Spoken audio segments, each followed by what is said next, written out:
Le moringa pour le défrisage naturel, c'est juste incroyable. C'est une pépite qui nécessite seulement 2 ingrédients. En plus, c'est facile et à votre portée, quoi. Le premier ingrédient que vous connaissez déjà, qui est réellement la star, en fait, de cette recette, eh bien, c'est la bouillie de maïs, quoi. Vous n'avez pas de raison de ne pas l'utiliser parce que je vous ai même montré la recette, comment faire cette pâte si vous n'avez pas cette pâte chez vous, quoi. Elle a des propriétés qui vont assouplir ton cuir chevelu, qui vont les épaissir. Si tu as des cheveux fins, si tu veux gagner en volume, si tu veux stimuler la pousse de tes cheveux, on ne présente plus. Tout ce que tu as à faire, c'est de suivre la recette. Elle est simple, elle ne te prend même pas 10 minutes, quoi. À l'aide de cette pâte, eh bien, tu rajoutes juste un peu d'eau. Là, j'ai juste fait une petite quantité pour vous montrer la recette, dont vous augmenterez en fonction, bien évidemment, de la quantité de vos cheveux. Vous mélangez bien jusqu'à ce qu'il n'y ait plus de grumeaux. C'est très, très important.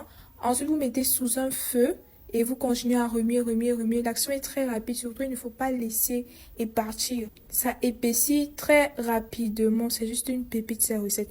Lorsque cela épaissit déjà jusqu'à avoir une texture lisse et soyeuse et onctueuse, très important, vous l'enlevez directement du feu pour surtout éviter que cela s'épaississe davantage. Ensuite, vous prenez juste une petite quantité de votre poudre de moringa là. Aïe, l'association de ça, maman. Tout ça pour les cheveux. Oui, tout ça pour les cheveux. On va faire comment? Tout ce que vous avez à faire, vous mélangez. Là, j'ai rajouté une plus grande quantité de moringa. Ça dépend de vous. Ce sont vos cheveux. Vous obtiendrez ce mélange.